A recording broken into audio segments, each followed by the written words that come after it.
Hey there, Skullheads. I'm Snags. And I'm Old Silky. And we're going to blow your mind tonight with some Jimi Hendrix talk. But before we Yeah, get it's to the that, Snags and Silky experience tonight, fuckers. yeah, Snags and Silky experience. But before we get to that, we're going to pimp the website, snagsandsilky.com. Go there and buy all the merch. Just buy it all. And it's print on demand. So it's really hard to buy it all, but try your best. And, you know, download the book, buy that. And And the first person that buys everything will do something special for you.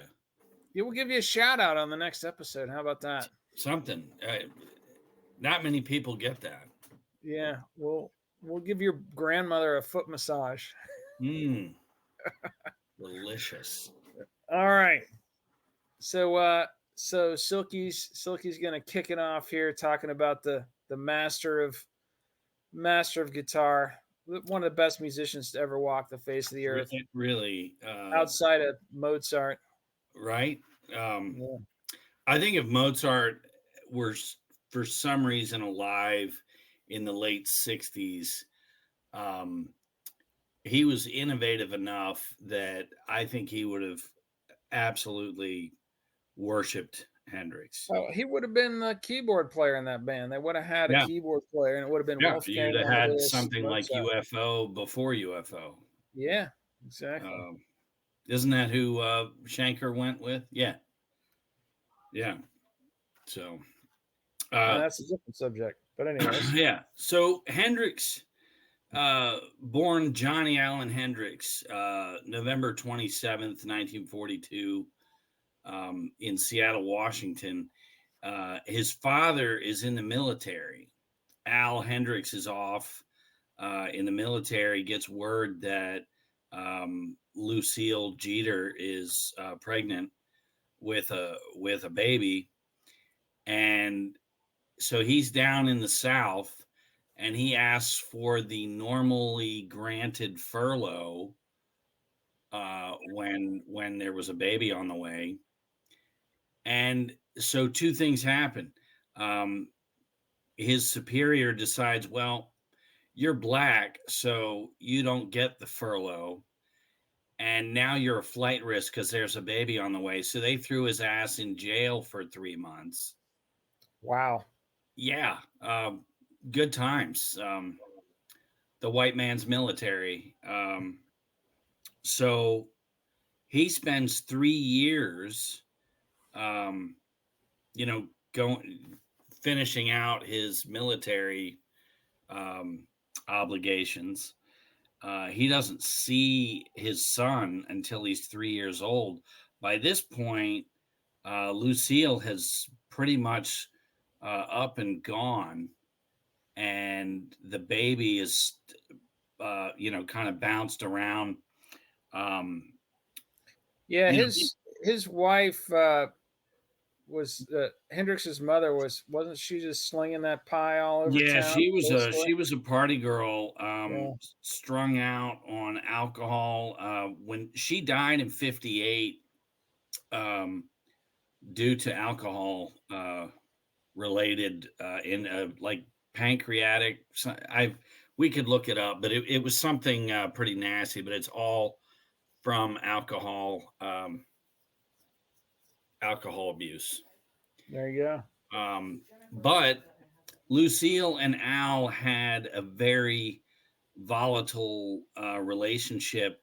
They would basically, I'm done with you, get the fuck out. And then she'd come by 2 days later, and, they ended up having 5 kids, Yeah. which is just crazy. And then he'd find out she's getting gang banged while he's at work, and he'd kick her out again. Yeah, just all the things. And, Yeah.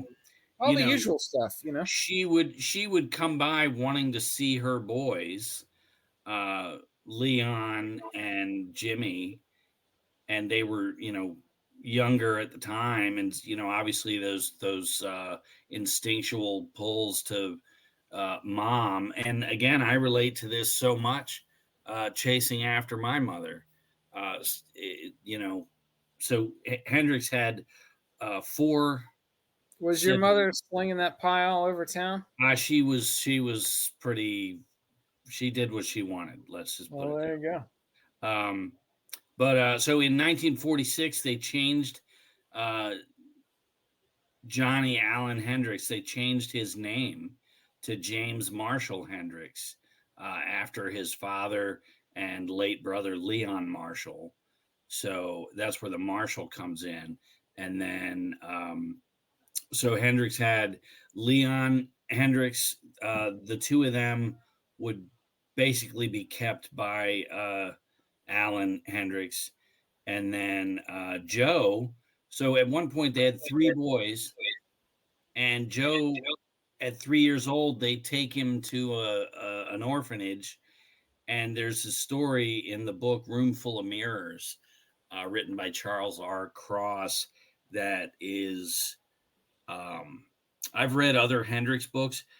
Charles Cross's book Room Full of Mirrors is it's really the only one you need to read. It just goes into such detail, is written very well.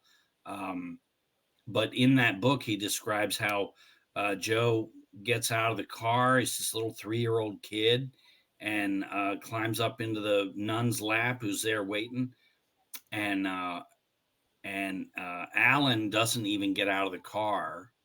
And Joe remembers seeing his mother wave at him as they drive away. And it's just what you have to understand is at that time, there were no jobs for people that possibly wanted a job. I don't think Lucille would have done anything, to support a family. But there were a lot of post World War II families where they just continued to have kids, and they were like, "Well, we can't afford these," and they would give them up for adoption. That was just a thing. So the other thing, due to her continuous alcohol abuse, each of the kids from Joe on would have some birth defect. I know Pam or Kathy, the two girls, they were given up for adoption immediately. But one of them was blind and basically grew up wanting nothing to do with the Hendrix family. So, and you're rightfully so. She was raised by someone else and was never included. So she probably just, didn't care, uh, to have anything to do with them, which is sad, but there you go. So then he starts playing guitar at age 15. I know one thing we need to mention is the horrific poverty that Jimi and Leon would grow up in. Al would have a job and then lose a job. The homes that they stayed in were next level, just trashed. A lot of times the doors wouldn't even be closed. You'd just walk into the house. There wasn't anything in there to take. Um, and Jimi would go to this hamburger stand at midnight when they threw the food away to eat at midnight. So his mother died of cirrhosis, which that's a very common disease from Cirrhosis of the too liver. much Yeah, too much booze. Yeah, then her spleen ruptured, and that was all she wrote. that's rough, man. And the dad refused to take them to the mother's funeral. Yeah, yeah, that's it's funny. You watch the 1973 documentary Jimi Hendrix, and Alan Hendrix is interviewed on there, and he just seems like such a lovable, friendly guy. And you read Room Full of Mirrors, and this was a very bitter man who, um, I think he did what he knew how to do. Like I think of my mom, and I know my mom tried, but her attempts were just unacceptable. Flash forward to me as a father, it's all about my kids. I go without so they can have something. I don't do the shit that my mom did, where I think she had a good heart. She meant well, but she failed to follow through with things that she should have done. Just as a parent, you're obligated to take care of a child. We're gonna charge you $50 for this hour of therapy. Yes, Yeah. and rightfully so. Yeah. Um, So what the dad did when the mother died, he said, "I'm not taking you to the funeral. Have a shot of whiskey." That's how men deal with this shit. uh-huh. And Alan's sister, who always looked after Jimmy and Leon, she showed up and gave Alan just a raft of shit for not taking the boys to see their mother. But I think Hendrix would be plagued his whole life, um, missing his mother. It's a John Lennon story as well. That's Uh-huh. haunted. His mother died in a car accident, and he Yeah. just never got Um, over that shit. and that was another one, a woman who had a baby that was not quite mentally stable. And Yeah. I think she was trying to come around more. John was raised by his aunt, and then she got fucking popped by a vehicle. He Went out like probably, Margaret Mitchell, kind of under that front wheel and a little up under the yeah, chassis. a little just wedged up under. Alice Cooper wrote a song about it. Under Under my my wheels. wheels. Yep. I But think that was dedicated to Margaret Mitchell. I think And Lennon, if he didn't have all those mommy issues, he probably would not have fallen under the spell of Yoko Ono and kind of become her that little, is, you know, that is a boy. very haunting possibility. Yeah, yeah, So the Hendrix boys, Leon would get traded off back and forth, but they all lived in the same area. So Hendrix would run into Leon, but they lived, um, very precarious. They were close, but it was just a very precarious relationship because you never knew when Leon would get sent off again. It had to be hard for Hendrix. And then you almost never think of your two sisters, uh, and one was in an asylum. I think the one that was blind because there was just nowhere, they were treated differently, but so that's his early kind of childhood. He did go to school, but I know he got in trouble for uh, being in a stolen vehicle and was told that he's either going to go to jail or he could join the military. And so yeah. he joined the 101st Screaming Eagles. He was very That's the excited about that. same exact thing that happened, and we mentioned this in the Hunter Thompson episode. But that's the same thing that happens to Hunter Thompson. Growing up in Louisville, he gets in too much trouble, and the judge is like, jail or military. Really? Yeah. Same, yeah, same exact thing. So Hendrix goes off to the military, and what's interesting is there's several kind of vague stories where, in an interview when he was Jimi Hendrix, he mentions jumping out of an airplane and spraining his ankle, um, being injured and getting discharged from the military because of a foot injury.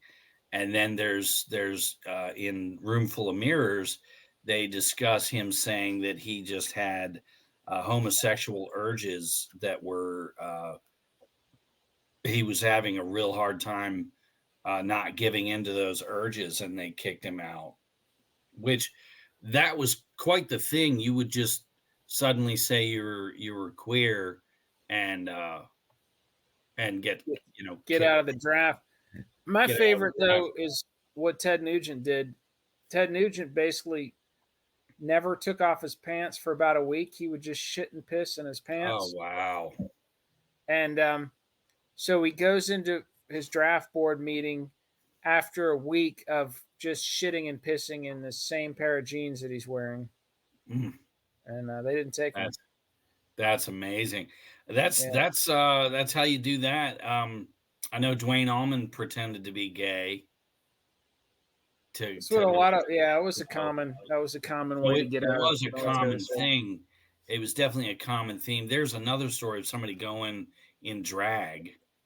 Um, I don't remember who that was, but so Hendrix very possibly could have gone to Vietnam right in 65 and been over there is a real scary possibility.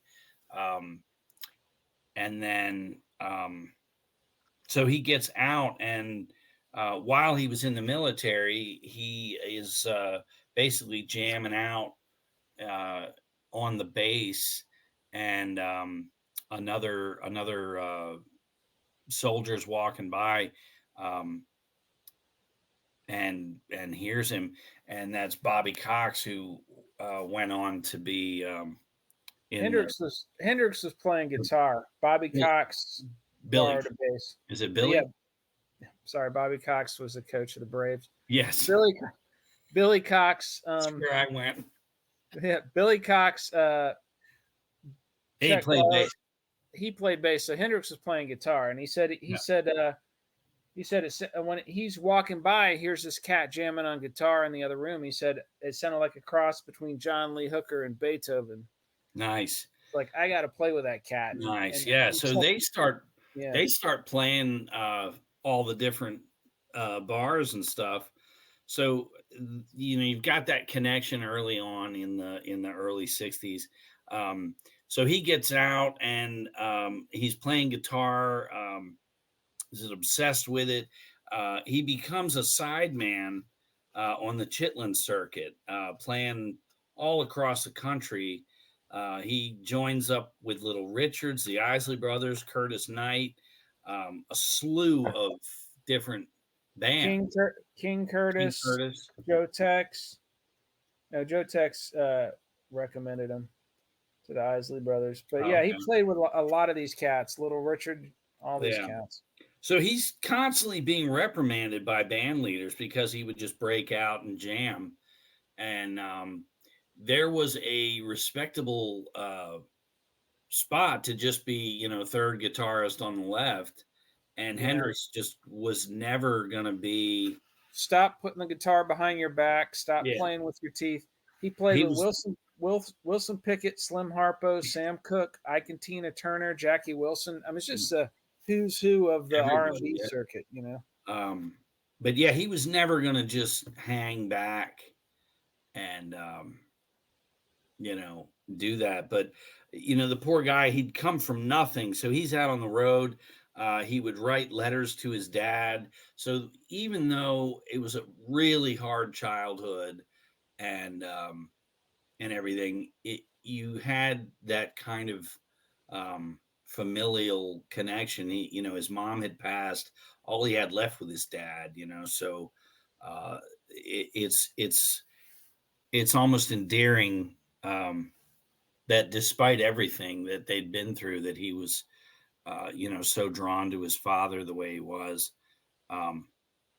But so he would basically he gets kicked out one too many times. He ends up in Harlem, and he's living with Faye Pridgeon, who you can see her in that documentary from 1973. They interview her a lot, and she's absolutely gorgeous, really pretty.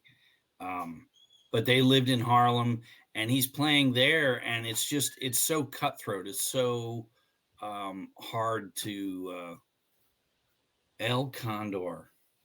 Hello, sir. El Condor in the house. Sponsor already. Like We're discussing Jimi Hendrix. Do your thing. Go The ahead. legendary Jimi Hendrix. Go ahead. Like for the website. Make it happen. We've already pimped Yeah, him. pimp the website. Say it. Chime in. For you just tuning in, get the merch. We have stickers. Mugs. And mugs. And t-shirts. And t-shirts and hoodies that I did not know about. See, Very nice. Okay. All right, There then. you go. Thank you, sir. Thanks. Checks in the mail. That's our spokesman, El Condor. Okay. That's our spokesman, El Condor. He pumps the website. All right. Thank you. Yeah. Okay. All right.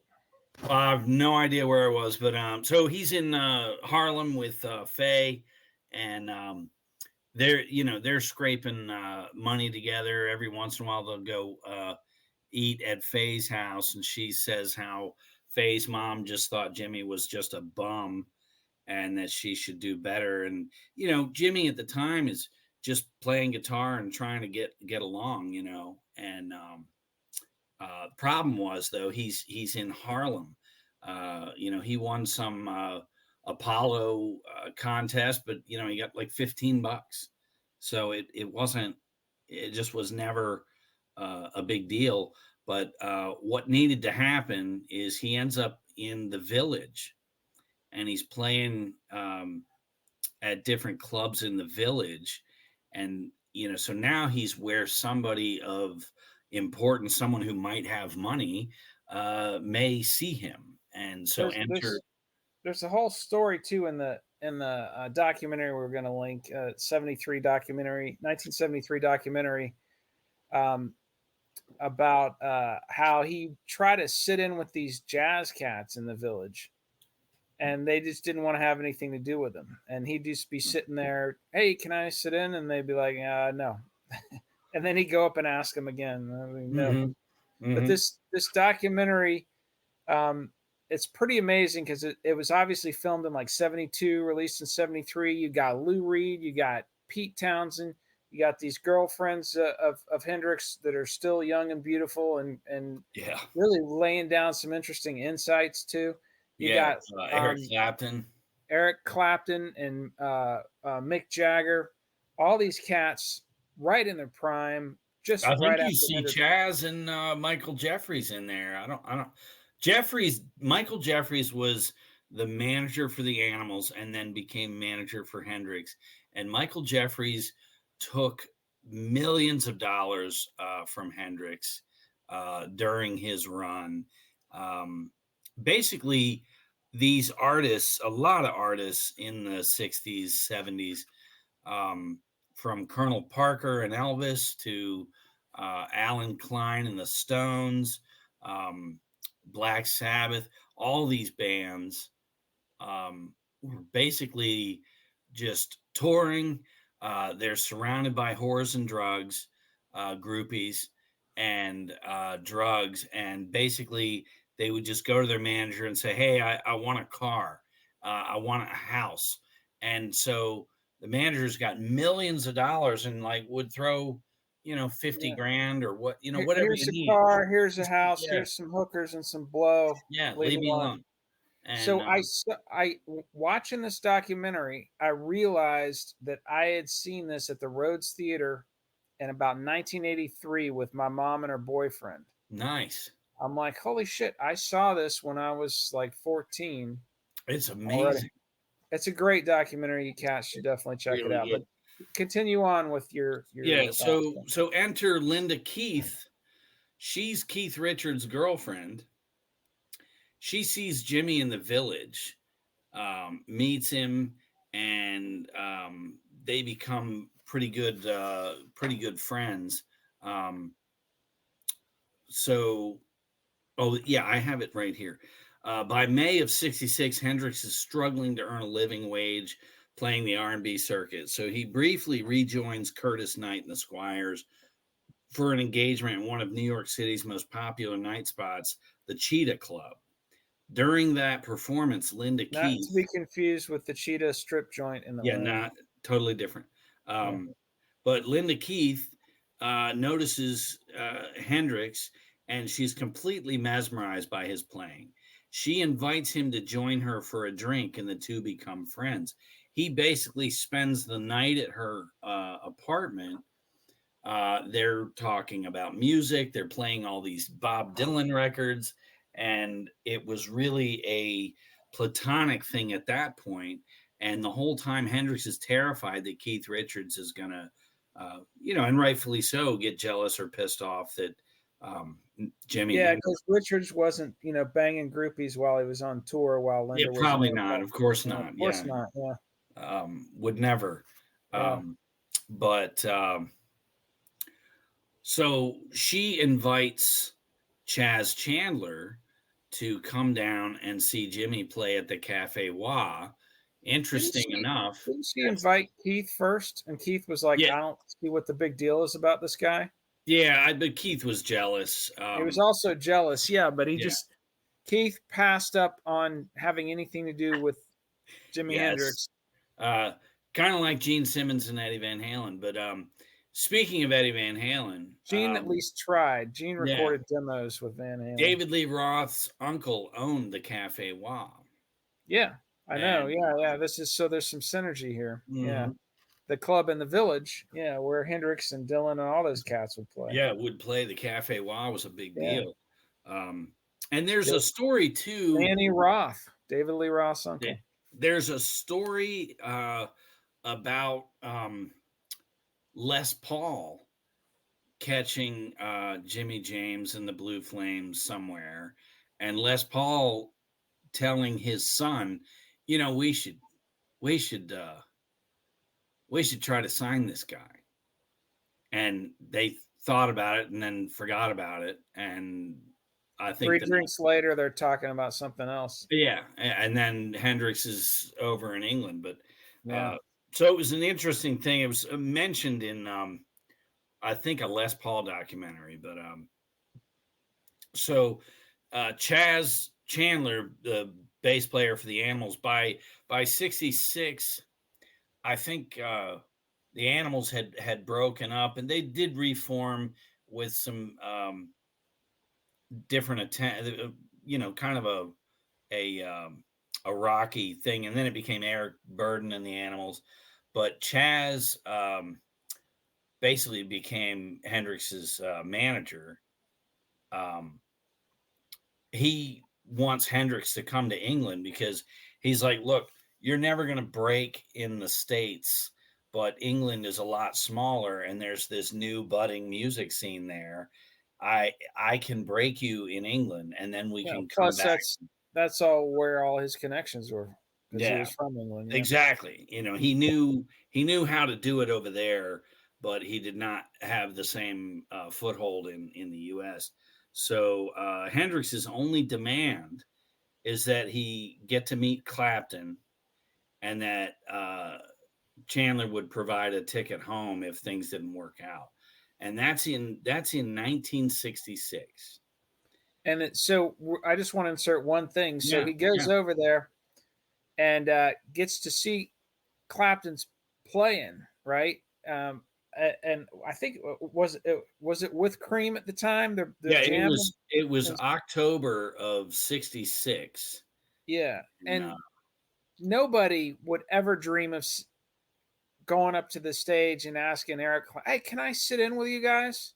Yeah, and Jimi Hendrix basically said, "Hey, I got this guy. I want him to sit in with you guys."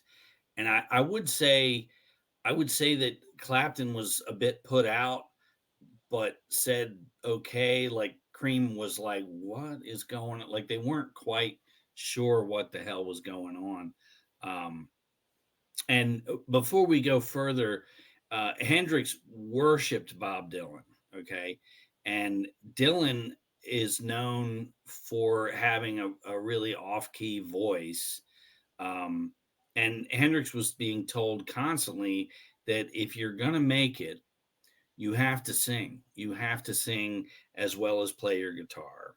And he did not like his voice, but I think, he was encouraged by the fact that, if Dylan can do it, he knew he could at least do the same. Iggy Pop said the same thing. He was like, he said,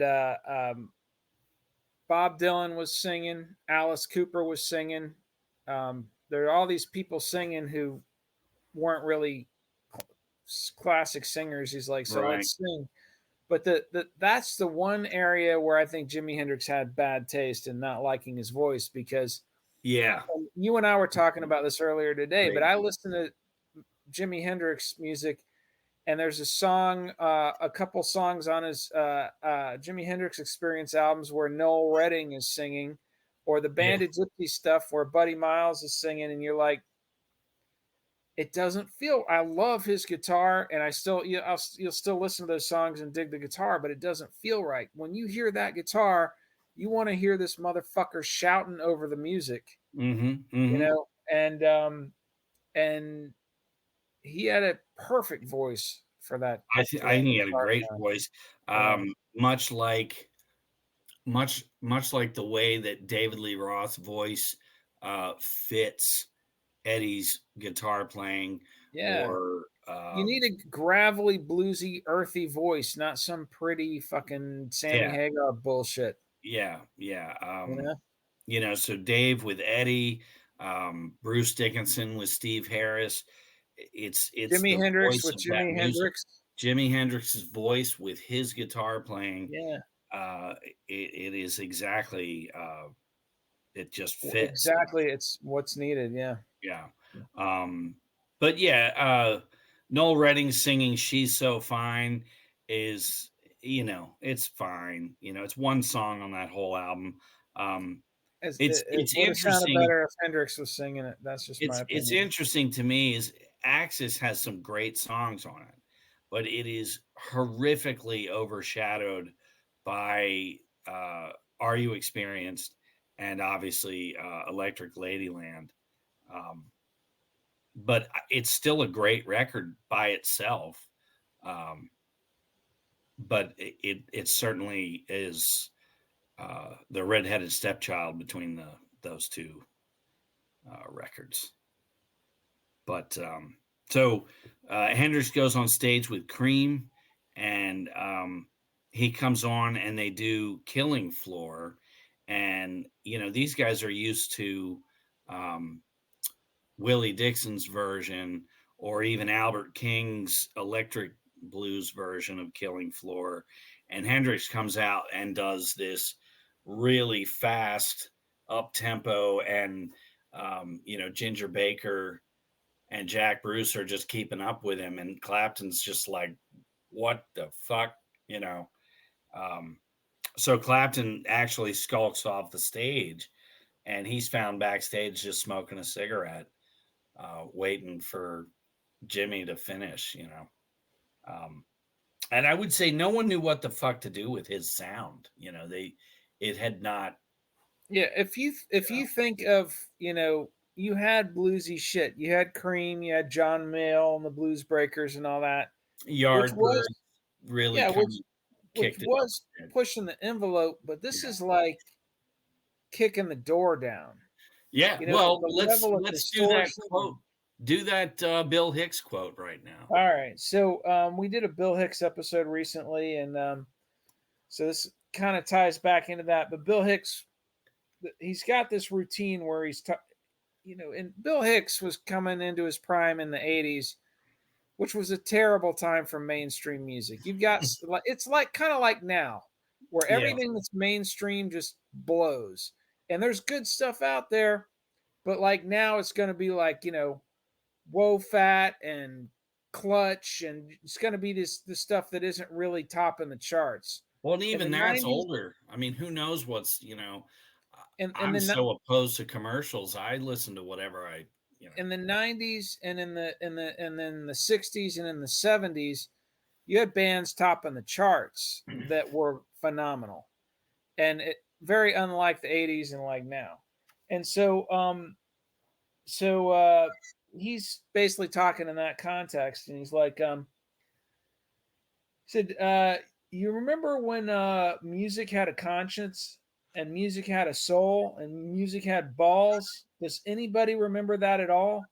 Jimi Hendrix? Any questions about that guy? Standing next to a mountain, chop it down with the edge of my hand. Basically just starts riffing off of Voodoo Child. He's like, this guy had a dick like an anaconda blowing in the wind, man. And basically just comparing him to the dickless mainstream music of the mid to late 80s. Yeah, he's spoofing Rick Astley with "Never Gonna Give You Up," and Yeah, I and don't even Hendrix is just remember Rick riff. Astley. Yeah, It's just garbage, it And so, really lawless, soulless yeah, and filth. so Hendrix, and you even had that contrast in Hendrix's time. There's a great story about when he first comes to the States and they put him on as the opening act for the Monkees. Yeah, And all these teeny boppers are coming out of the concert crying because their minds have just been fucked well, by this it was totally maniac mismatched, and I think humping his amp and lighting his guitar on fire. And they're like, what the hell? I just wanted to hear Daydream Believer. yeah, it was mismatched. And Michael Jeffries said the Monkees is the hottest tour going. Let's get Hendrix on that Yeah. to expose. And it's Hilarious. not it's all that does is underline the greed that Michael Jeffries had, and he did not get nearly the money that he got with the Animals At that he got least with Hendrix. at least he didn't fuck with the music. You know what I mean? That Yeah, music was unadulterated, pure, yeah, just you got all Hendrix, but he got all the yeah, money. yeah. Uh, Yeah. But so go ahead. so uh, so Chandler flies Hendrix over. Now Hendrix is like his his trophy wife or something. He's Hendrix from poverty to playing in New York and playing in front of 15 people. Um, Suddenly in 1966, suddenly uh, the royalty of rock and roll, the Stones, the Beatles, everybody is coming to see this freak show that is the Hendrix Experience. Um, and it had to be just nonstop from the middle of 66 all the way to 1970. And you think about And just the exposure, he really had a lot of balls too from wanting to go up on stage and jam with Clapton Oh, when yeah. he was nobody to Well, uh and he Clapton was plays literally referred to as God over there. yeah, oh, that was a graffiti. It was all over the city. Clapton is God.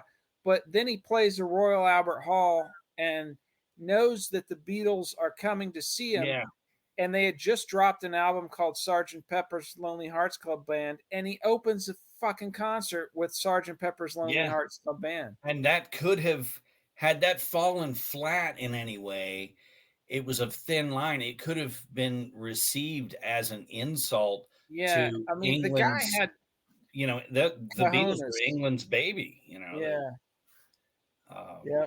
but yeah, he fucking he knew he could play, and the confidence, and it's a lesson there. If you just go for it and never stop, you could end up, with he got the brass ring. You could end up with what you shot for. Um, but And so then, die early at 27. uh, so in October, they're now getting the band together. Jimmy and Chandler form the band. They get Noel Redding on bass. Noel had big hair, and Hendrix really liked his hair. That's a hell of a He acceptance also he into the also band. liked Dylan had a fro and he kind of modeled himself after Yeah, Dylan too. yeah, and so Noel Redding is asked to play bass, and Noel was a guitar player, and Noel reluctantly agreed. But I think this is much like KK Downing leaving Priest after decades of Here's the song I was really Oh, ready. sorry. I'm queuing something up that we're gonna play at okay, the end of the um, show. Sorry about that. after decades of groupies and drugs and fast cars, and he decides, I'm just not happy. And he's done so much since he left Priest, really blowing us away with his stuff. We're talking KK, about um, KK Downing, yeah. yeah, but Yeah, Noel well, so Redding, it's like, yeah, I love that how it's like David Caruso leaving NYPD Blue Oh to become yeah. a big movie star, or Right. Shelley Long leaving Cheers to become a big movie. Yeah. Noel Redding leaves Jimi Hendrix Experience because he's going to be his own lead guitar star, Yeah. and then you never hear Jack Nothing. ever again Yeah, about Noel Redding. Noel Redding did I believe it was called Fat Mattress, and you can't find those records anywhere. Yeah. The legendary Fat Mattress. Yeah, the legendary Fat Mattress. The life-changing Fat Mattress. I will say the Hendrix family, if all my CDs were unpacked, I'd have this thing out because I did want to mention it. The Hendrix family compiled a Noel Redding CD that has Hendrix playing on certain songs that Noel had done back then. Right. So it was a good way to, hear some of the, at the time, rare Hendrix, because a lot of that I had never heard of it. It's cool to have in the collection. But I don't need to hear Noel Redding singing. Well, it's more to have Hendrix's guitar work. Maybe they could edit out Noel Redding's voice and it's just instrumentals. Michael Jeffries allows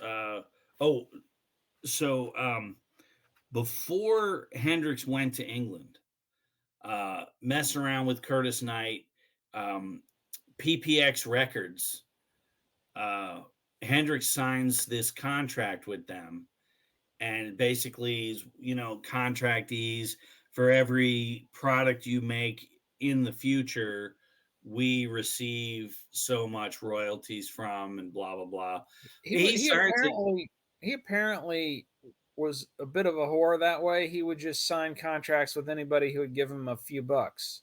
Yeah. So he signs this, promptly forgets about it, and then bizarrely meets Linda Keith and rushes off to fame and fortune. But I think by the time Axis Bold as Love came out, he had a fucking lawsuit for owed royalties, and they wanted a huge piece of the pie, more than Michael Jeffries was going to allow. And it was a big deal that was coming to a head by 1970.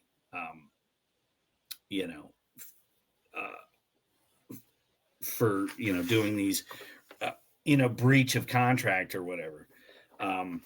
So flash forward now, there's two collections of PPX recordings that are very interesting, and one is a full concert in a bar with Curtis Knight, and it is all Hendrix. Hendrix sings on every song, and it was basically like, for some reason, I don't know when this was, I'd have to read the liner notes on it, but it's before he goes over, so it's not like he came back and they said, hey, sit in with us and we'll let you sing. For some reason, they back him, and he does a night that's just him playing guitar and singing. And they're not amazing songs, but you really hear him just airing it out, like he's finally in the spotlight, and it's really good. I actually put a couple songs in the playlist that I made for tonight's show. I think I just did the one. It's a song that you could tell Hendrix took the entire song and made it into Red House. So this is Red House before Red House. Interesting. Really good song. But so Hey Joe was the first single. Now this was a Billy Roberts song, and Chaz Chandler really wanted someone to rock that song up, and so it was in the back of his mind, if he could find somebody that could sing Hey Joe and really rock it up on guitar, he thought that could be a big hit. And so when he had Hendrix play Hey Joe for him, and that's really kind of sealed the deal. And so they go over to England, they form the band, they play all over Europe in '66, a few dates, and then they do the album Are You Experienced? And I had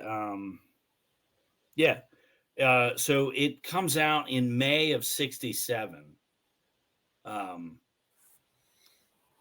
You Experienced? It doesn't come out in the States till August 23rd in the US. So the album or the single Hey Joe comes out in May of '67, and the album breaks in also early '67. I think April 4th of '67. I'm looking at it here. They started it October of '66 and wrapped it up April of '67 recording, and then the album came out in May, and then so June, Michael Jeffries allows Hendrix to go to the Monterey Pop Festival out in California.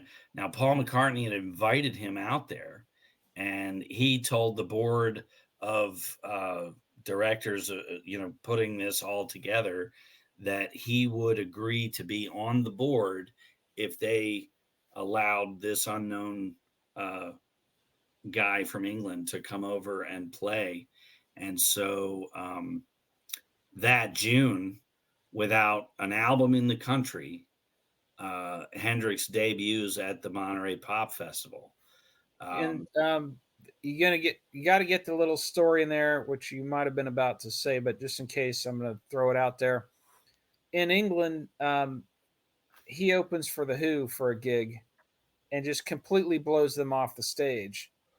And so, the Who is also playing the Monterey Pop Festival the same night as Hendrix, and Townsend wasn't going to make that mistake again, and he insisted that the Who go on before Jimi Hendrix. And Jimi Hendrix, they argued about it for a while because the Who was actually a pretty intimidating live act, and Hendrix was intimidated by the Who, even though he'd blown them off the stage in England. Mm-hmm. And he's like, I'm not going on after you guys. You're the big band. Nobody knows me here. And Townsend wouldn't have it. He insisted, and he had more power than Hendrix did. So Hendrix looked at him and he goes, all right, if I'm going after you, I'm going to pull out all the stops tonight. Yeah.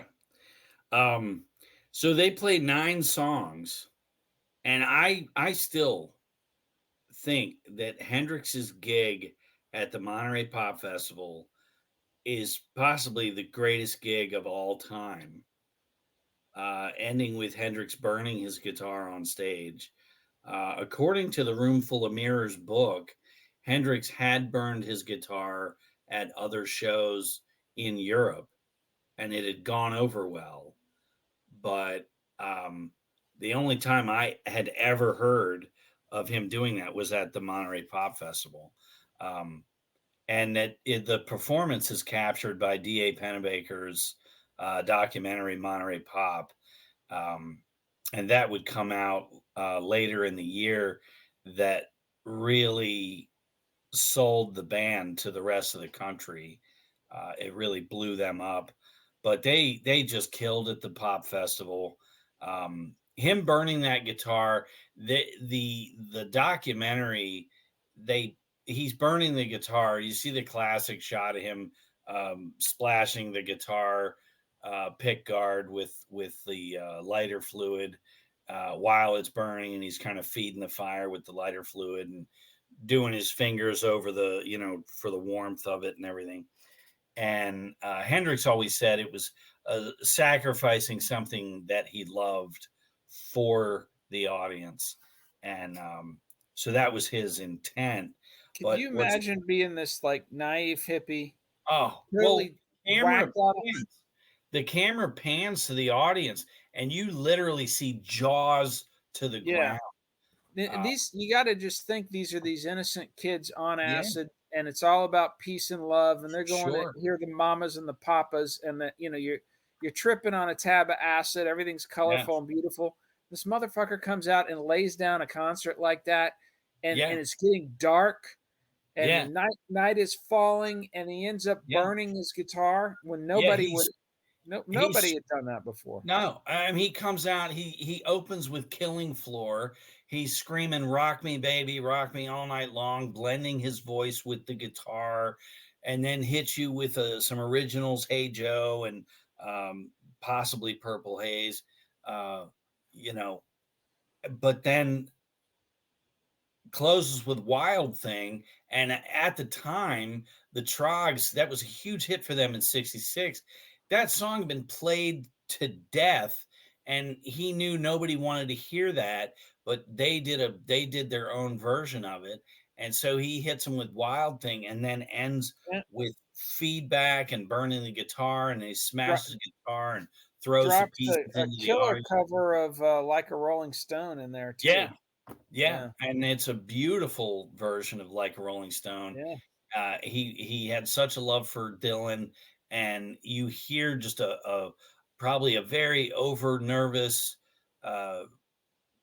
just he's like, "This is my chance," and he knew. I think he knew, I have to kill tonight, or I'm done. Never mind having been flown over to. I'm going to end up back in Seattle. Like, man, that was a hell of a couple months. Forced to follow one of the most powerful live acts in the world at the time, in the Who. Yeah, absolutely. So the first album comes out.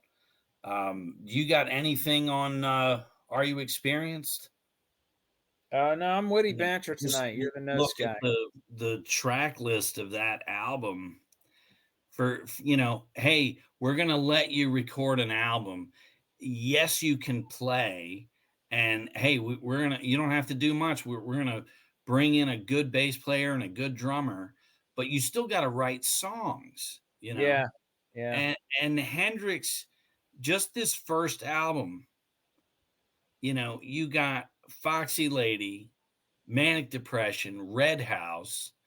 Now, Red House, Can You See Me, and Remember would only be on the British versions, right?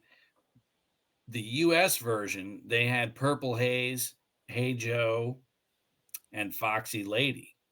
Can you imagine a version of that album without Purple Haze? Yeah, I actually had the UK version. Yeah, with that cover. He's like a bat. I'll show you. You've seen this. Oh yeah. For all you listeners at home, he's showing me an alternate cover of. Yeah, this is the UK cover of just Google the UK cover of Are You Experienced? Yeah, or you should already know what this cover looks like. But anyway, so you go down the list. Fire, Foxy Lady, Can You See Me, Lover Confusion, I Don't Live Today, Cries Mary, Third Stone from the Sun.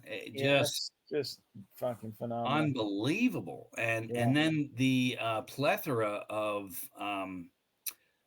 B-sides.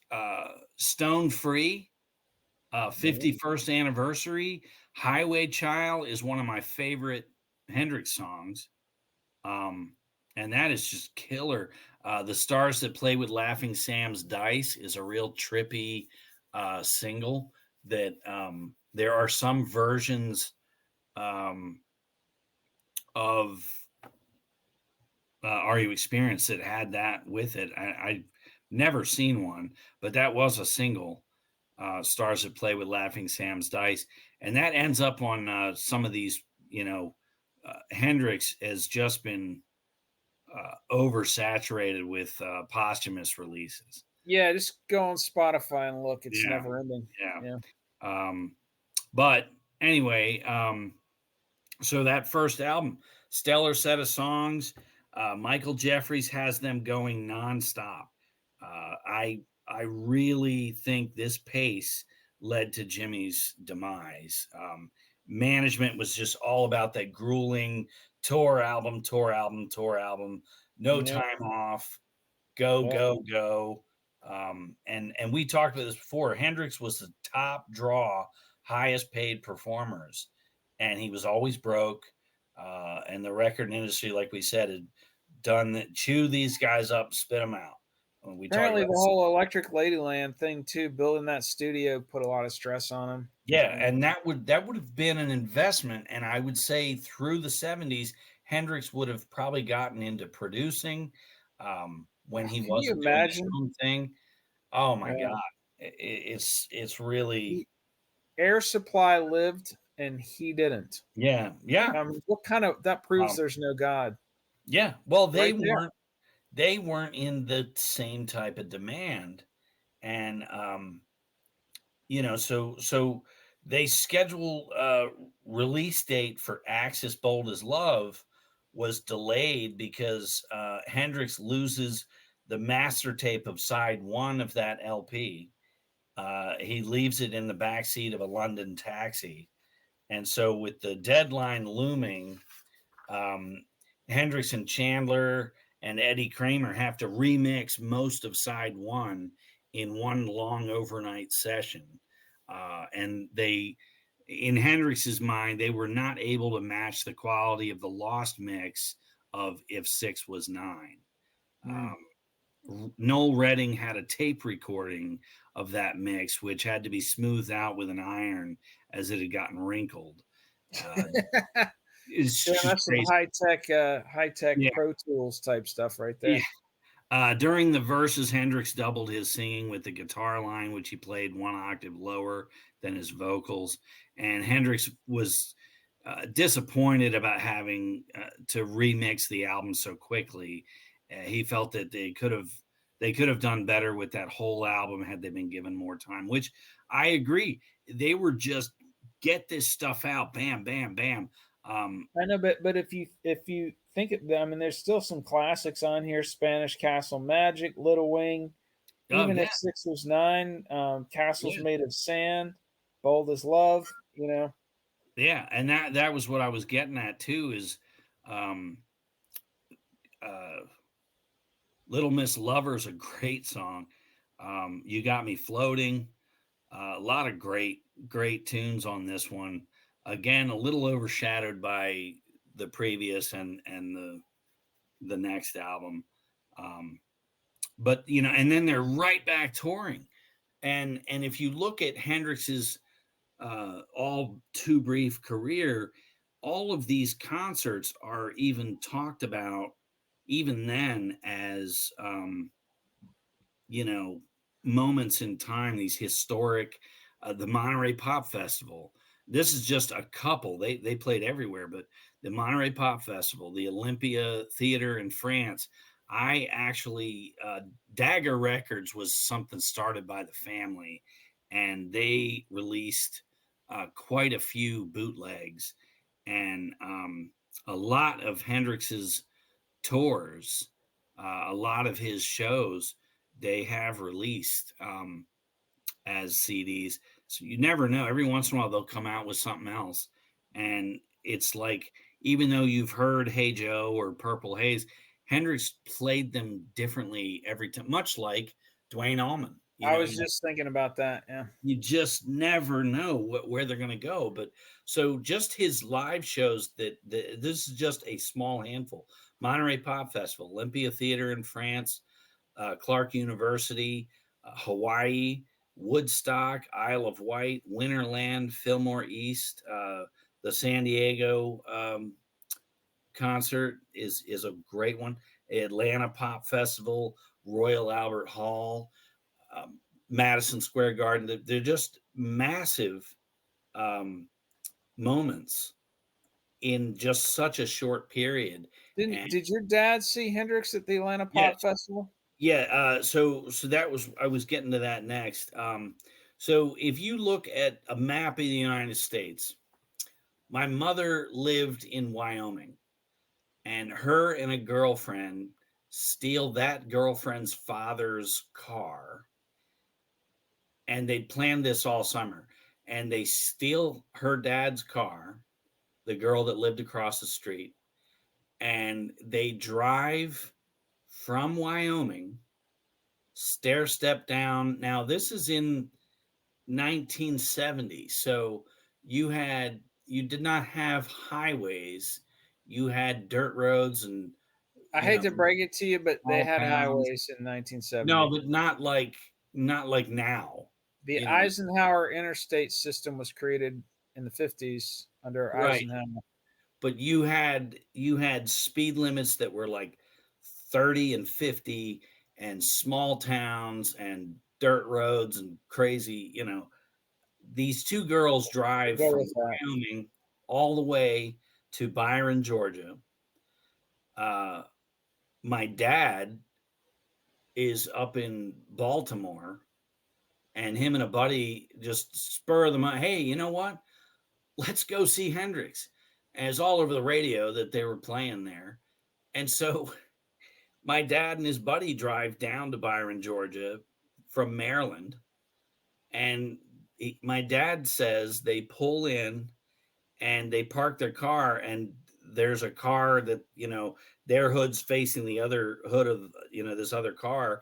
And my dad and his buddy are like, oh my God, that's Janis Joplin. And they're looking at my mother. And so my dad meets my mother at the Atlanta Pop Festival. Thinking she's Janis Joplin. Well, at first, he Yeah. just said, now, I don't see that, but if you look on the back cover of Cheap Thrills, Janis is like laughing and leaning up against a wall, and that looks like my mother. So I can tell. So were you conceived at the Atlanta Pop Festival? I won't say that, but I was born July of 71, and that pop festival was in 1970. So fairly soon after. What I love personally, he was hitting that on the regular after the pop festival. Yeah. What I love personally, though, is the Atlanta Pop Festival is on CD and DVD now.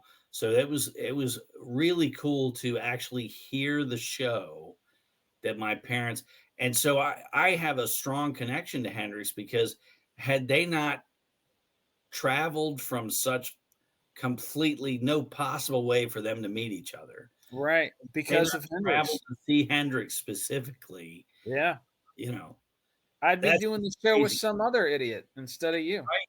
Yeah, that is just crazy. Yeah, for that, and the Allman Brothers played there. Yeah, I know. Yeah, I know. Dwayne played at that festival. So that's a great set too. That beats my dad's story of when I'm in my and some point we'll do a Doors episode, but when I'm in my teens, I read No One Here Gets Out Alive. I get a necklace like Jim Morrison is wearing. There's a famous pictures of black beads. Yeah, I got the exact same necklace. I had my hair long. I was totally thought I was Jim Morrison for a summer or two, and I'm talking to my dad about the Doors, and he's like, "Oh yeah, I saw the Doors," and I was like, "Really? What was that like?" And he goes, "I don't know. I wasn't paying attention. It was some bar in L.A. before they were famous, and I was just talking." Oh my God, he was at London Fog. Some bar in L.A. where they were playing. Christ, Craig. And they were just playing in the background, and he was talking to a friend, and that was dude, the Doors. So London Fog, and there's recordings of that. I actually have that one. I know, but dude, they played all over LA in different clubs. So it could have been any club. The possibility that he's at London Fog, that's intense. Just seeing the Doors back then in a small club. Geez. Yeah, they're just some bar band. Some guy rattling on and on about the some end, drunk asshole like, up there. Can I get a bourbon for fuck's sake? What is this guy on? Depressing. Stop rambling about screwing your mother and killing your father, and sing Louie Louie. Jesus, can we lighten it up a little bit?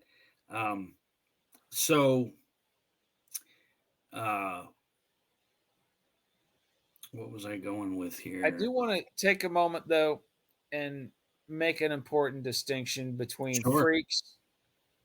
We've talked about this before, and I stole this idea from one of our listeners, a friend. But there's a difference between freaks and hippies.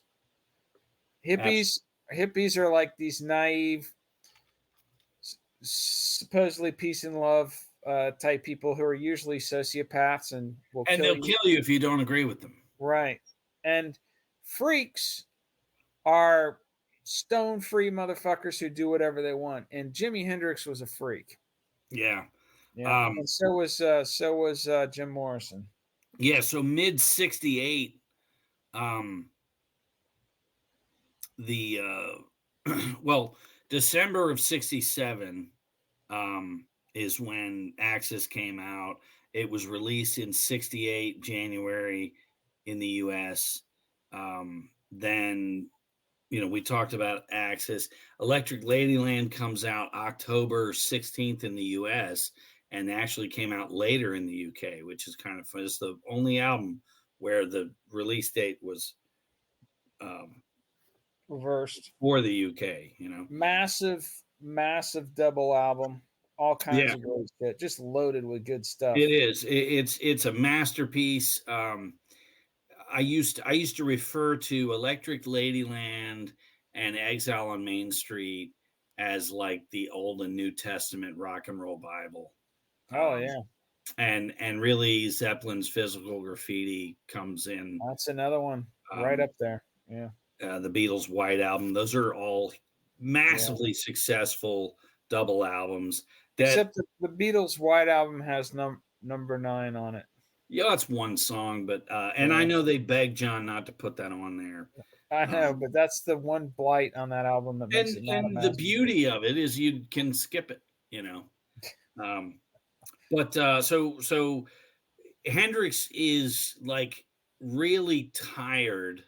One thing that plagued him is they've had no break. It's just tour. Him constantly like, guys, I'm exhausted. Hey, we'll get you. You'll get a vacation next week and tomorrow. Just take some uppers and get back on stage. Here's some groupies and some drugs and here's some cocaine. I get back to work non-stop, and you just you can read about it, you can hear about it, but it's hard to imagine that pace. So Band of Gypsies, or he wants to bring in other musicians, and if you look at Electric Ladyland, he's got Steve Winwood, he's got a whole slew of people. Jack Cassidy from Jefferson Airplane and Steve Winwood both play on Voodoo Child. Yeah, and they really stretch that out. That whole record is just phenomenal. Yeah. But the length of some of the song tracks, Chandler just was like this. It went against everything Chandler, stood for, and certainly the Monkees would never do that. Right?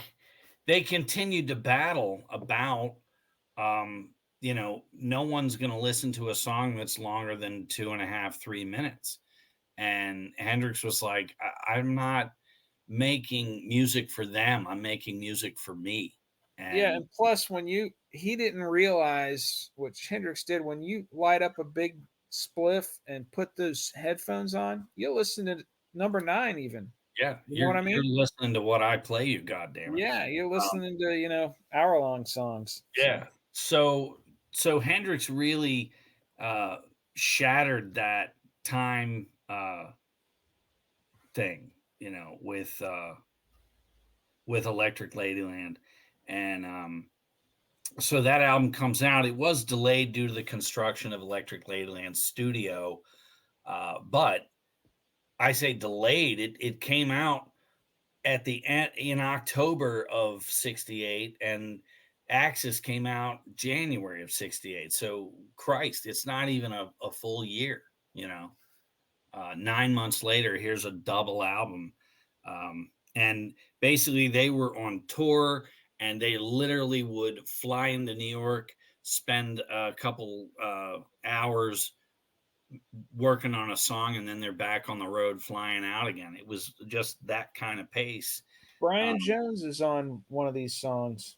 I believe so. Yeah. Yeah. Brian Jones plays percussion on All Along the Watchtower. Nice.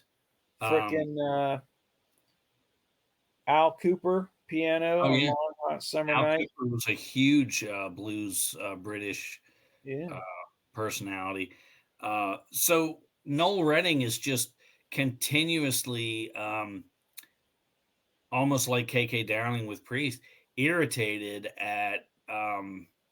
Let's You stop comparing him to KK Downing. Yeah, because that's an insult to Noel Redding.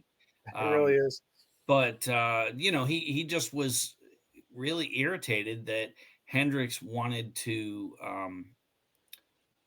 add other musicians, and I recall the name of the band at the time Was was Jimi Hendrix Jimi Hendrix Experience. experience? Yeah, not So the Noel Redding experience. yeah, What Noel Redding didn't realize is he was a sideman, yeah, in and the he Jimi was Hendrix Experience. he was lucky that Hendrix let him sing Uh-huh. a song. You know what Yeah. I'm saying? Oh It's yeah. just it's insane to think. Oh, I'm playing for the biggest, most legendary, Oh amazing, yeah. earth-shattering cat in the history of rock and roll, and I'm Mhm. unhappy. I'm going to start a band. I'm going to brilliantly name it Fat Mattress, and I'm Yeah. going to go record some shit that nobody will ever No one remember. will ever remember. Yeah. Instead of sticking with Jimi Hendrix and Yeah, knowing and my now goddamn he's place. hanging out with Pete Best in hell, going. Yeah, him Yeah, and they're Pete working Best. in a fish and chip shop. They've got a band called the Has-Beens. Yeah.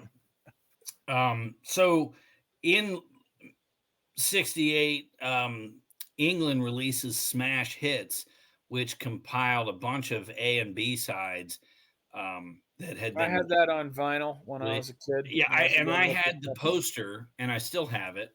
Yeah. They did a gunslinger western, the three guys on the horses with the cat, and it's exactly what Lemmy, our Lord and Savior. I was just thinking that Ace of Spades album Yeah, cover. They yeah. ripped it off. Yeah. And Lemmy was actually a roadie Yeah. Lemmy for used to Hendrix. hold up the amp when Hendrix was humping it, make sure it didn't Yeah. fall down. So that came out during his lifetime, and then Electric Ladyland and Noel Redding leaves. The Experience kind of splits up late '68, kind of a drag there. And then '69, he's just touring as Jimi Hendrix. Still has Noel Redding with him. And then he gets the band of Gypsies together, which was for the time. He still had Mitch Mitchell with him. You mean? Oh yeah, Mitch Not Mitchell. Noel Redding. Mitch Yeah. Mitchell liked what he was doing, but he goes home, and Hendrix has some dates, and so he's gets Buddy Miles, an old friend of his from the Village. Buddy Miles had a band called the Buddy Miles Express, which, if you think about the Jimi Hendrix Experience, Buddy Miles Express. Mhm. I just always found that interesting. But so he gets Billy Cox on bass and Buddy Miles on drums. And at the time, you had the Black Panthers. Hendrix was just really a musician. He grew up in Seattle. He was surrounded by white people, and hit the whole And then he white. goes over to England, which is known for being populated with a bunch of pale white motherfuckers. Right. And that's where he makes it. Yeah. But he just didn't have that same,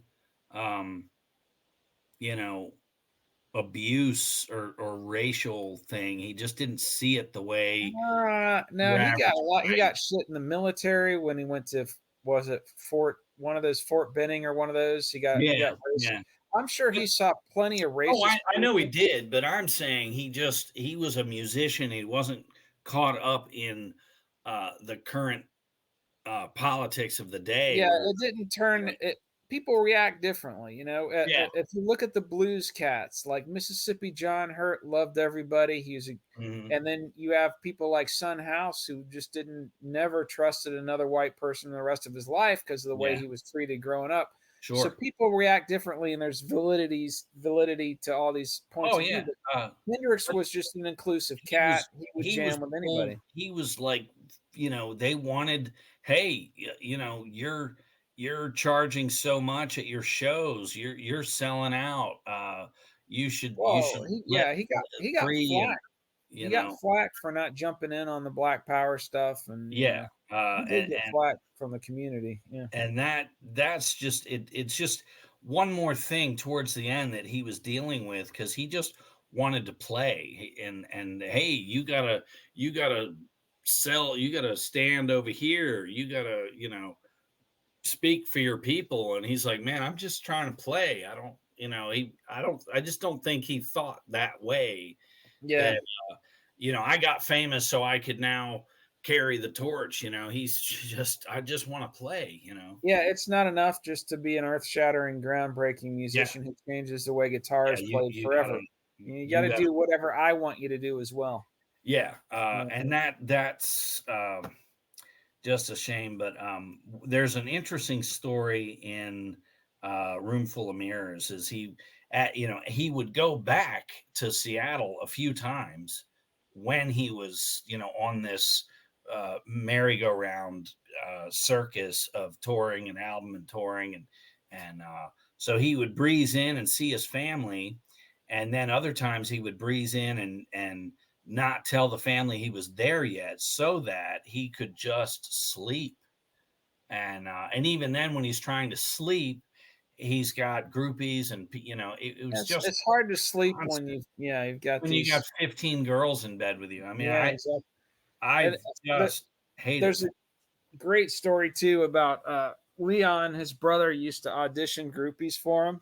I think that was Jimmy just doing Leon a solid and getting his Yeah, brother because later. that was only the one tour, and Leon was promptly booted off the tour Yeah, because of shenanigans he was pulling. but Hendrix had him auditioning groupies for a while. Like Yeah.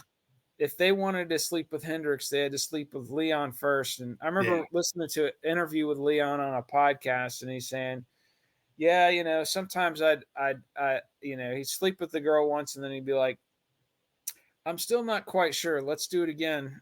Oh, that's hysterical.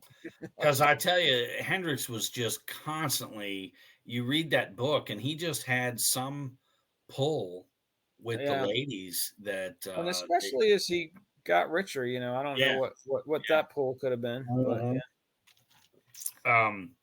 So anyway, late 60s, he goes to Seattle. He's in Seattle, and he actually plays somewhere, and they're walking out, him and one of his girls. Now he had left Faye years back, and Linda Keith, and he had some other. He was kind of going back and forth with two main girls, one in England and one in the U.S. They were his main, but he was always, every girl he was with knew that he was never just going to be with one. But he's in Seattle, and some kid that saw the show sees Hendrix and says, hey, and he's in the car, and hey, can I get an autograph? And Hendrix is like, hey man, take us into town. And so they inadvertently kidnap this kid, force this kid to drive them all over Seattle on like a memory lane. Like, that's the house that I lived in. yeah, I remember that part of the book. He's showing, so he's, keeps his kid out till like 4 a.m. or some shit. And the kid's like, hey, Jimmy, I'm really tired, man. So I just thought, no one's going to believe you, guy. One time Hendrix made me drive all over town. There's a story, and I know you hate this guy, and it's not my favorite band either. Although I think their early stuff is okay, but there's a story I remember reading in a magazine. This journalist is hanging out with Bono in Ireland, and they're driving somewhere, and there's this kid on the street hitchhiking, and Bono pulls his Mercedes over and picks the kid up. And the kid's just totally, his mind's blown. He's like, wait a minute, you're Bono from U2. And he's like, yeah, jump in, I'll give you a ride. And they're driving, and Bono pulls out I think this was like a CD or something. He said, check out the demos from our new album recording, puts it in the stereo, and the kid's just completely mind is blown. Especially in Ireland. He's getting a ride from Bono right. when he's just trying to hitchhike somewhere, and now he's getting to hear the new album before it's released. And then he gets dropped off, and the journalist wrote in the article, so am I supposed to believe he does this all the time? You know, basically saying he was totally showing off for the journalist. You know, there's no way he just randomly picks up hitchhike. You never know. Yeah. So Band of Gypsies gets formed. First, they had played Woodstock, and he on the stage of Woodstock says, "We're a band of gypsies, sun and rainbows," or some hippie garbage. And then they shortened that to Band of Gypsies. A little too much acid. Yeah. And the band that they had at Woodstock were just some hangers on. He's got some dude playing bongos, and you know, he's got a second guitar player. There's some guy in the back with a Les Paul. And some of those musicians, some of those musicians that you see, they're basically painted out of the mix with the Hendrix Live at Woodstock CD. They just pull their tracks down. Yeah, they fade that way out, and it's because apparently, like if you had just the raw footage, they're just all over. They're on their own thing, and it's distracting and not. Could you imagine having the gig of backup guitar player for Jimi Hendrix? Yeah, and it's only because you just happened to be there and Hendrix like whatever, and he wasn't uptight about it. Nobody should get on stage and play guitar next to Jimi Hendrix. No, it's not just not for everybody. It's not something you do. No, you really don't even want to think about it. So Band of Gypsies, there's a great jam thing where they lay down about 6 or 7 songs, and that's one of the CDs that's on the Dolly Dagger Records thing that the family released years later. So they had a handful of songs, but they land a gig at the Fillmore East for New Year's Eve, and they would play 2 sets on December 31st and then 2 sets January 1st. So they played 4 sets in just a marathon, get there at 9 and watch Hendrix till 4 a.m. And you can't do that anymore, but well, he's dead. So yeah. So Band of Gypsies was very historic, very important, and promptly forgotten. It just seems all these, in these woke times, Band of Gypsies is like an all-black rock band at such a crucial point. 1970, Vietnam, Gil Scott-Heron, the Lost Poets, all these tumultuous kind of spoken word artists. And I don't think Band of Gypsies is forgotten. I mean, that's one of his albums he released before he died. You have that. I just think that and we were talking about this earlier this afternoon too. I think his guitar playing is always going to be phenomenal, but the quality of the material is just better on the other albums. And it has nothing to do with the color of skin of whoever was playing. Well, no, it's this had Machine Gun, Power to Love and Message of Love. Those were 2 big Hendrix songs that he was working on at the time. And then Buddy Miles had an album. So Hendrix is like, well, let's do some of your stuff, because we just don't have enough right material. So again, the quality of the material is not as good as the previous 3 albums, and that's why it's nothing to do with woke or non-woke. It's just it's not as good as the other albums. Yeah. And nobody wants to put a Hendrix album on and hear Buddy Miles singing anyways. It's like Buddy Miles and Noel Redding should have formed a band. That live album, Band of Gypsies, is a must have.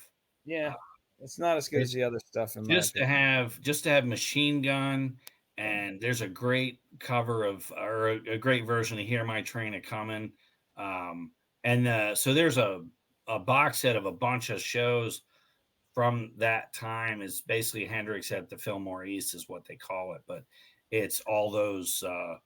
You get all the Hendrix stuff. Plus, but he really was sick to death of playing Purple Haze and Foxy Lady. So Oh yeah, I'm sure. he was really trying to kind of get out of that rut. And then he gets a tarot card reading, and somebody, reads this and says, you won't be here next year. And it really freaked him out. Now he's uppers, downers, in betweeners. You know who else went to see a fortune teller and was told the same thing? Who's that? Bon Scott.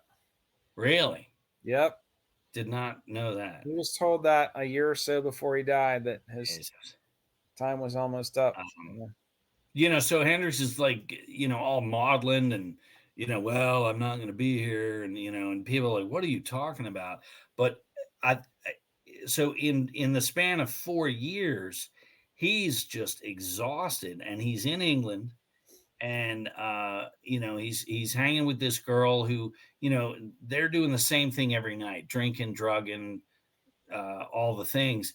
And he had been up for like 2 days, and he's like, I've got to sleep. So she has a bottle of pills that had 50 pills in it. She had taken one and gone to sleep. Now she wakes up at 10 a.m. and Hendrix is dead. He had taken 9 pills thinking one's not going to do it. I've got to sleep. Now, what the controversy is whether she called in time or knew what to do or whatever. She ends up calling Eric Burden from the Animals, and he comes over, and at the time he's like, okay, if we get everybody here and they see all the drugs that are in this fucking apartment, they're going to go after every one of us. So, Burden takes the stance of, okay, my friend's dead. Whatever I do, he's already dead. So let's clean this house up. They get all the drugs out. They get her out. They call the British paramedics, whatever. They show up and no one's in the house. The door's open. They walk in. They're like, hello, anybody? And then they find Hendrix in the bed, completely dead. So these stories of him being thrown in a back of an ambulance, and them not knowing properly how to ventilate or what, that he was, murdered or some conspiracy. His brother, when I listened to the interview with Leon Hendrix this couple of years ago on some podcast, his brother was basically open to the possibility that the manager, that I guess it was that guy you were talking about, Michael Jeffries, had him knocked off because there was some contract where if he died before the contract was up, then the rights reverted to Michael Jeffries or something. Yeah, and that theory's been kicked around. However, if you're Michael Jeffries, you're going to make a lot more money having this 27-year-old brilliant artist continue to make music. Yeah, but if the contract's about to expire and you could own all the right, and who knows, there's conspiracies about everything. But yeah, I know how I grew up. Yeah, I watched my mother take drugs non-fucking stop. Yeah, but everything isn't about your mother. I'm just saying. I'm saying Hendrix partied to bring everything back around the way Hendrix partied, and he took a bunch of pills to try to sleep. But it is worth noting these conspiracies. It is worth noting that his own brother. It's annoying. His own brother is open to it. I'm just saying. His own brother wasn't even in that country. Yeah, I'm just saying. So I'm not saying it's true. Leon was a hustler and was probably in jail in 1970. and had no way of knowing what Jimi was doing. But Right.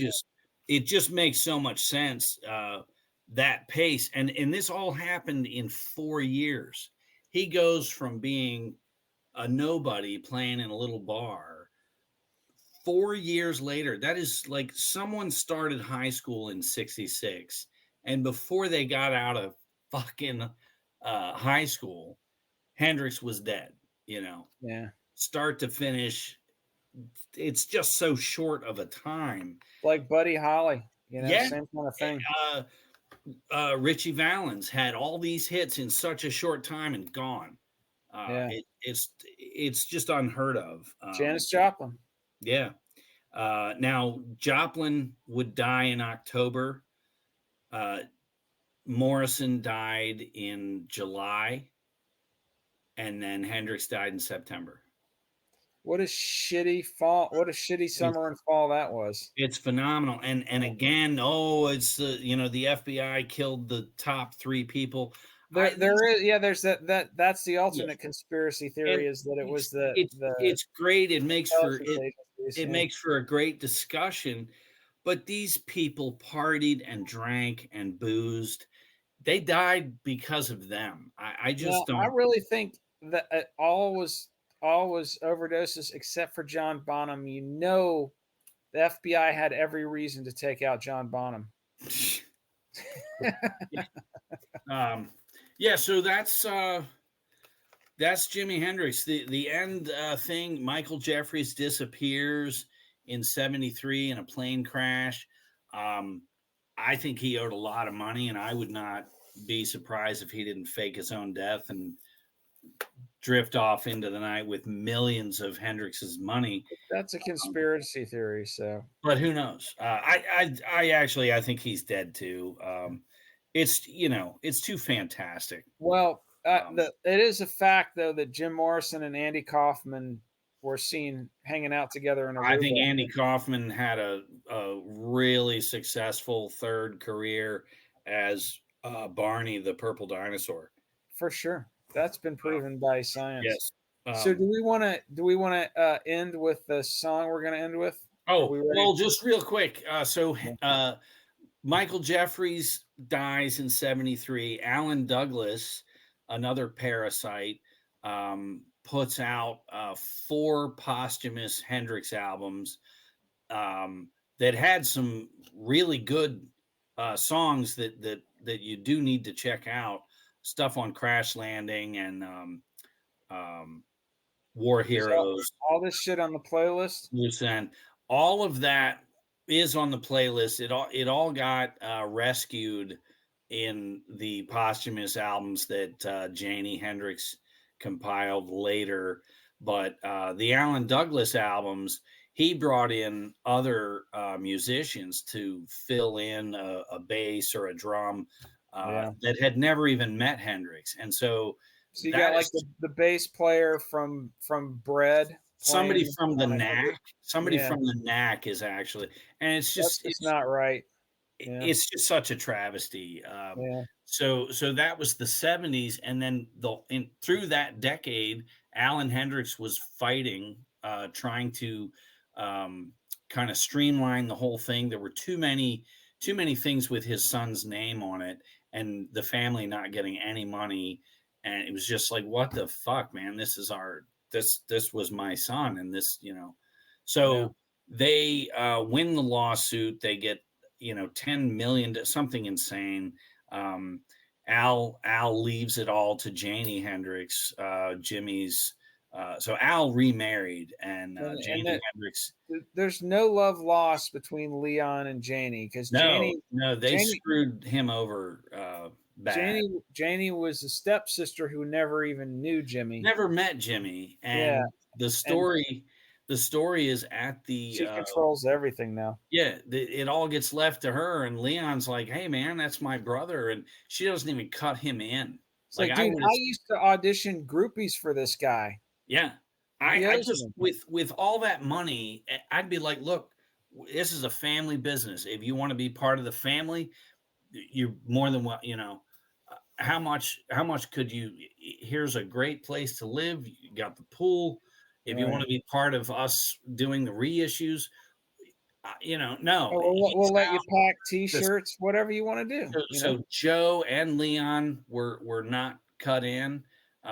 Al stood by and let that happen. It sucks. That's fucked up. Yeah. But as a fan, I do enjoy everything that she has, had released and done, true to Hendrix's, intentions with his music. The integrity's there with the Hendrix family releases. So better quality shit. Yeah.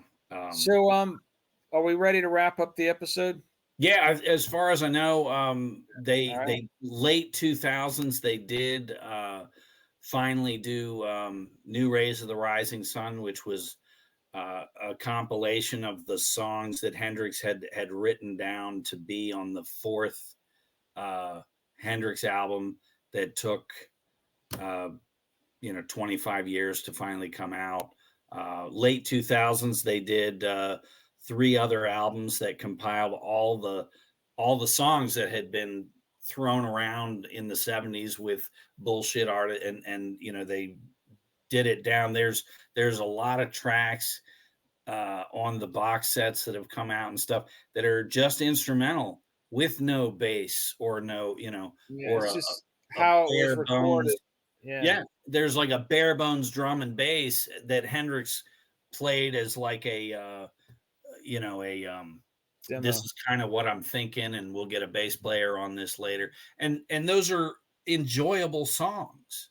Yeah, you don't need the bass player from the Knack filling that shit out. No, the Knack just needs to shut the hell up. Yeah, they should have, they lived and Hendrix died. It's just weird. All right, so there's a beautiful, moving tribute to Jimi Hendrix. It was recorded by an Anthrax side project band, Stormtroopers of Death, called The Ballad of Jimi Hendrix. And we're just going to close out with this. We just think it's now, when you say SOD, you better be talking about Stormtroopers of Death and not System of a Down. Completely different. Yeah. Completely different. Yeah, we first heard this in the late 80s and it really moved us to tears. So yeah, I've been opposed to this song all the way back, but I get the joke, That's not a joke. It's a beautiful, moving ballad of Jimi Hendrix. Absolutely. Here we go. Are you ready? Make it happen.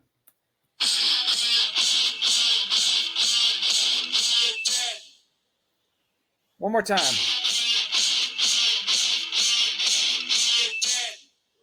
Ballad of Jimi Hendrix, ladies and gentlemen. There it is. All right. Well, it's been a good one. Yeah. Just to reiterate that 4 years, it hits the tragedy of the whole thing. And the one last comment is what I was getting at with the 4 years, and we got sidetracked. Hendrix is forever kind of encapsulated. There's no bad Hendrix songs. He didn't go on to start to slow down or make a really solo album, make a really shitty acoustic folk album or something. Yeah. Everything is just like in his white hot phase, like the Stones with the 68 to 74, they were just on fire. And that's where Hendrix never did a Voodoo Lounge. Yes. Hendrix will forever be in that little window of time. So I think that's why he's so worshipped, is just there's no bad song, it just it really underlines the tragedy to me that we've lost such a brilliant guitar player. And Whitney Houston, still alive. Oh, no, she's dead. Cheers. We'll end on that. Peace out. We got more coming. Stay tuned. Later. Deuces.